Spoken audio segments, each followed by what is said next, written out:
S'il vous plaît. Première question.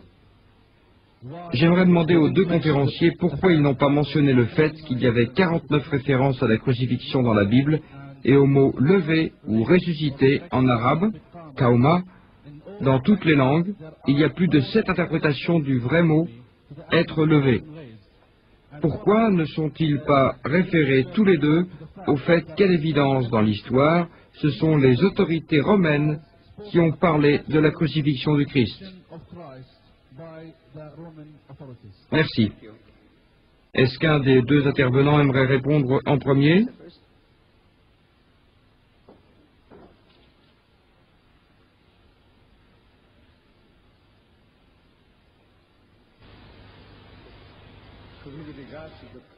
Le mot lever ou ressusciter, dans les 4 évangiles, Matthieu, Marc, Luc et Jean, le mot ressusciter n'est pas une seule fois utilisé concernant Jésus.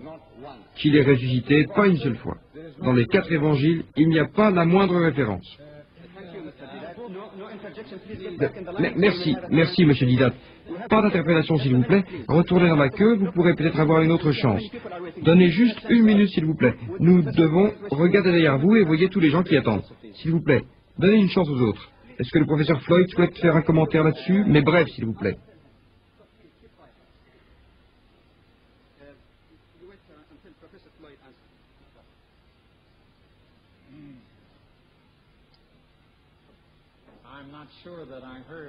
Je ne suis pas sûr d'avoir bien entendu la question avec toutes ces perturbations, mais si j'ai bien compris, il s'agit bien de l'usage fait du mot résurrection. Et bien sûr, la Bible fait référence à la fois au fait que le Christ s'est levé et qu'il est vivant. Et les Écritures nous enseignent que Jésus est ressuscité et qu'il était vivant. Merci, professeur Floyd. Question suivante. La question est vraiment pour les deux intervenants. Ma question peut paraître hors sujet, mais je suis très curieux de savoir si Jésus a dit quelque chose à propos de la venue de Mohammed. S'il vous plaît. D'accord. La question de savoir si Jésus a dit quelque chose à propos de Mohammed. J'aimerais bien traiter de cette question, mais ce n'est pas le sujet de ce soir. S'il nous reste un moment après les questions et réponses, nous pourrons peut-être aborder le sujet. Merci. Suivant.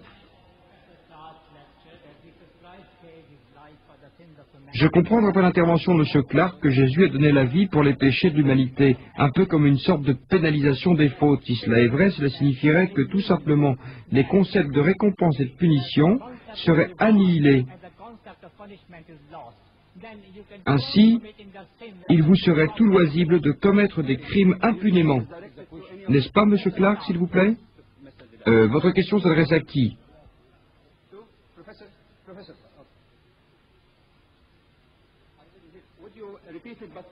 Pouvez-vous la répéter, s'il vous plaît? Mais venez-en au fait, le strict fait. D'après la conférence du professeur Clark, j'ai compris que Jésus-Christ avait donné sa vie pour les péchés du monde. Et le deuxième point est ceci. Cette mort serait une sorte de pénalisation pour les péchés. Cela n'implique-t-il pas que cela vous laisse libre de commettre des péchés, puisque les concepts de récompense et de punition sont complètement annihilés à partir du moment où vous croyez?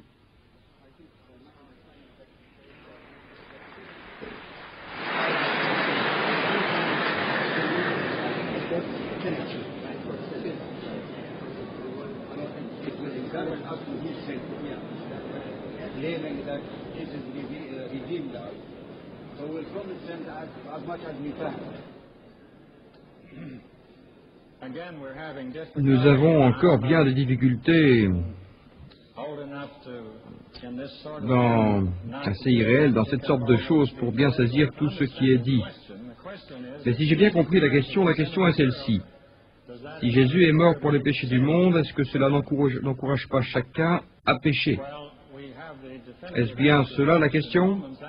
Bien naturellement, nous avons une réponse toute prête chez les chrétiens romains. Ceci est impossible parce qu'un chrétien obéit à notre Seigneur Jésus-Christ. Il est pardonné pour ses péchés, Le chrétien peut mourir pour ses péchés, on nous enterre par conséquent. Paul dit, avec le baptême à travers lui, jusqu'à la mort, comme Jésus s'est levé d'entre les morts, et ainsi de suite. Le chrétien ne peut pas pécher à partir du moment où il accepte le sang du Christ, sinon il commet un péché mortel.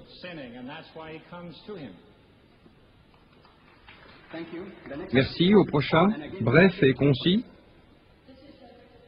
Je m'adresse au professeur Clark. Je cite Matthieu, lettre 24, versets 46 et 47.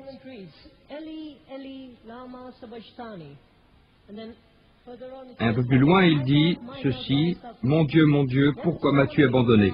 Juste une chose, c'est l'unique verset laissé dans la langue originale ou en grec. C'est pour ça que ça m'intrigue. Ce mot en grec, « Eli, Eli, lama sabachthani ». Arrivé à l'essentiel, oui, si vous me permettez, un tel Dieu n'existe pas. Il n'y a aucune preuve nulle part à cette époque au temps de Jésus que Élie voulait dire mon Dieu. Parce que, pourquoi les Juifs? Excusez-moi, pas de discours, pas de commentaires, pas de remarques préliminaires, posez la question directement. D'accord, voici la question. Cela revient à dire, quelqu'un des voisins entendant ça a dit, qu'est-ce que cet homme dit? Veut-il dire Élie?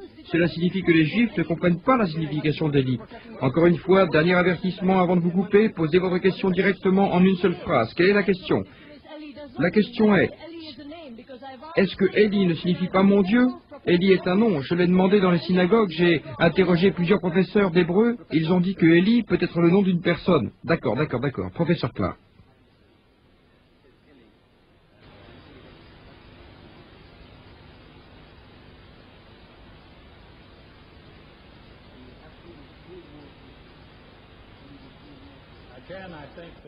Encore une fois, je pense qu'il est difficile de répondre à cette question dans un tel contexte. Jésus cite dans un passage de l'Ancien Testament, dans ce passage, on peut alors comprendre de quoi Jésus parlait. Je ne peux que vous recommander de vous tourner vers le passage qui traite de la question dans l'Ancien Testament. Je pense que cela répondra parfaitement à votre attente. Merci. Question suivante. J'espère avoir à ne pas couper. D'autres questions? Je voudrais d'abord remercier M. Didat pour ses démonstrations intelligentes et éclairantes. Maintenant la question. Je souhaiterais demander au professeur Clark ce qu'il pense de la nature de Jésus. S'il est Dieu, le Fils de Dieu ou un messager de Dieu. Parce que dans son discours, il a dit que quand Jésus allait ressusciter Lazare, il parla ainsi, « Merci, que tu m'as envoyé ici pour qu'il croie ». Il s'adresse à Dieu et aussi dans le discours de professeur Clark au sujet de la crucifixion, il dit « Père, entre tes mains, je remets mon âme ».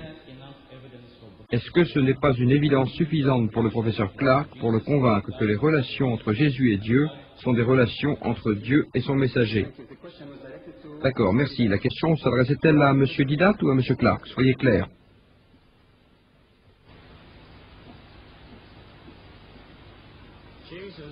Jésus, quand il dit « Père, entre tes mains, je remets mon esprit », il parlait dans l'idée de tout ce qu'il avait fait au long de son ministère, duquel il avait dit n'avoir rien fait, sinon d'avoir vu les actions de son Père. Les mots qu'il avait prononcés n'étaient pas les siens, mais ceux qu'il avait entendus de son Père. Il ne prétendait d'autre relation à Dieu qu'en tant que fils. D'accord, merci. Nous sommes vraiment pressés par le temps, nous ne pouvons autoriser que 2 ou 3 questions. La première, en 1974-75 à la télévision, le professeur Anderson enseigna sur Mohammed en tant que hors-la-loi au Conseil légal d'éducation de Londres, une université de Londres appelée « Frère, voudriez-vous bien poser votre question maintenant ?» Païen, parce qu'il ne croit pas à la Sainte Trinité. Puis-je demander au professeur Clark son point de vue sur les musulmans? Comme ils ne croient pas, ils ne reconnaissent pas la Sainte Trinité ni la crucifixion du prophète Jésus.